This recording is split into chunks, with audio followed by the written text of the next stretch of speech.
آج ثابت ہو رہا ہے کہ آفاق احمد کا فیصلہ درست تھا. بالکل غلط تھا, اس کو ایک طرف رہنا تھا, وہ رہا ہی نہیں.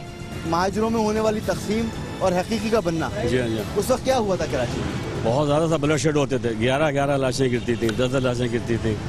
میرے خود اپنے جو بھانجے میرے اس بھتیجے شہید ہوئے ہیں, پھر وہ حقیقی میں آ گئے تھے وہ لوگ, بعد میں تو پتہ چلا آپس میں لڑائی جھگڑا شروع ہو گیا ان کا. حقیقی والے مارتے تھے یا ایم کیو ایم الطاف والے؟ دونوں اسلحہ تھا. یہ بھی پہلے ملی سے نکلے ہوئے لوگ تھے سارے یہ, اور اسلحہ تو ظاہر تھا ہی دونوں کے پاس, تو آپس میں ایک دوسرے کے سب دشمن تھے. کوئی سوال کریں گے آفاق احمد سے؟ بس میں سوال یہ کر رہا ہوں کہ بھائی بہرحال اب جو کچھ ہو چکا اب اسے ختم کریں اور مل کے اس شہر کی آبادکاری کے لیے کام کریں کچھ, اور یہ ہے کہ لوگوں کے جان مال عزت کے تحفظ بھی ہو. یہ ہیں لوگوں کے خیالات. اکثر لوگ بات کرنے سے گھبرا رہے ہیں. بہت سے لوگوں سے بات ہوئی, وہ بات نہیں کر رہے کھل کر کہ ہم کچھ نہیں بولیں گے تو کوئی نقصان ہو جائے گا. تو ڈر اور خوف اب بھی لوگوں میں موجود ہے. مگر اس سوال کا جواب ہونا چاہیے کہ کراچی میں بہنے والا خون کس نے بہایا, اور اب جو یہاں سیاست ہوگی اس میں خون نہیں بہے گا, صاف ستھری سیاست ہوگی. اس کی ذمہ داری کیسے مل سکتی ہے؟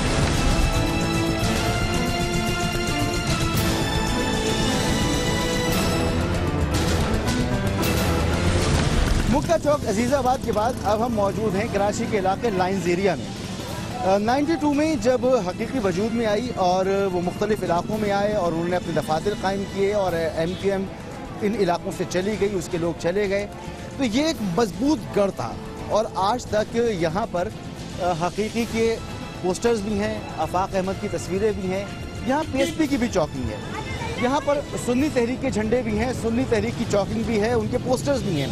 لیکن یہاں کبھی ایسا نہیں ہوا کہ متحدہ قومی موومنٹ کے علاوہ کسی کو ووٹ ملا ہو. تو یہاں کے عوام کی رائے بھی جانتے ہیں اور ان سے بھی سوالات لیتے ہیں آفاق احمد کے لیے, کیونکہ ہمیں ان سے بہت ساری باتیں کرنی ہیں. کب سے رہائش پذیر ہیں آپ اس علاقے میں؟ ہماری تو پیدائش ہی کیا بھائی. نام کیا ہے آپ کا؟ محمد صاحب. جب حقیقی آئی تھی اس وقت یہاں پر کیا ماحول تھا, یاد ہے آپ کو؟ ہاں کیوں نہیں مجھے یاد تھا. کیا ہوا تھا؟ کچھ نہیں, وہ ہولڈ ہو گیا تھا حقیقی کا, ایم کیو ایم بھاگ چلی گئی تھی. اچھا, کیسے آئی تھی حقیقی؟ فوج کے ساتھ آئی تھی. فوج تو وہ کہتے ہیں بعد میں آئی تھی, وہ تو نہیں ساتھ آئی تھی بھائی. اچھا, پروٹیکشن تھی. ہاں. اچھا, بہرحال اس میں کنٹروورسی ہے. یہ بتائیں کہ حقیقی بنا کر آفاق احمد نے ٹھیک کام کیا تھا؟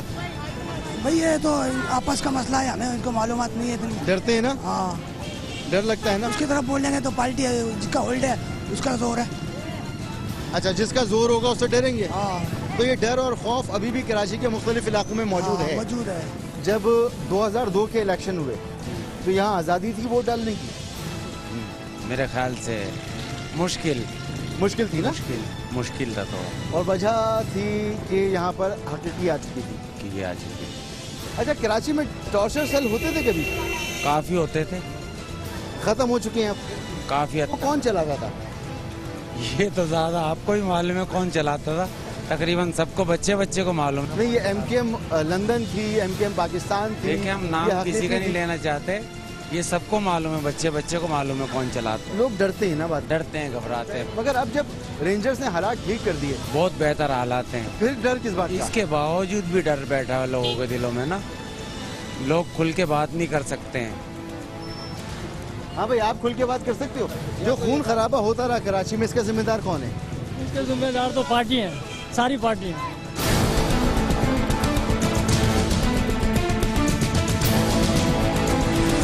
یہاں جو حالات خراب ہوتے رہے, کیا ہوتا تھا؟ یہی حالات ہی خراب ہے, تھوڑی دیر میں مارا دھاڑی ہو جاتی ہے. اور کیا ہوتا ہے؟ کون مارتا ہے یہ تو پتہ ہی نہیں چلتا. یہ پتہ چلے تو بات ہی نہ بن جائے. ہے پارٹی والے, ایم کیو ایم آ جائے تو حقیقی والے مار پٹائی کرتے ہیں, حقیقی والے آ جائے تو ایم کیو والے. یہی کہانی ہے. کون زیادتی کرتا ہے؟ زیادتی تو آج کل زیادہ حقیقی والے ہی کر رہے ہیں. اچھا, کیا بس یہی ہے, ابھی تو امن ہی ہے, نہیں تو لڑکوں کو اٹھایا, مارا, خوب دھاڑا, پھر چھوڑ دیا. حقیقی بھی یہ کرتی رہی؟ ہاں کرتی ہے, لڑکوں کو مارتی ہے. اگر رینجرز یہاں سے چلی گئی تو دوبارہ وہی سب کچھ شروع ہو جائے گا. بہت برا حال ہو جائے گا. رینجر سے تو کچھ دونوں پارٹیاں ڈر رہی ہے, ایم کیو ایم کی بھی ڈر رہی ہے, حقیقی بھی ڈر رہی ہے. رینجر سے تو, رینجرز ہے تو امن ہے. کراچی والے آپس میں لڑتے رہے, خون بہتا رہا, اس کا ذمہ دار کون ہے؟ اس کے دوسرے لوگ ذمہ دار ہیں. حکومت ذمہ دار ہے, کیونکہ حکومت کنٹرول ہی نہیں کرتی کسی کو. حکومت کی کوئی ذمہ داری نہیں ہے, حکومت میں کنٹرول ہی نہیں ہے. حکومت بیکار ہے, کمزور ہے. تو حکومت میں تو ایم کیو ایم تھی,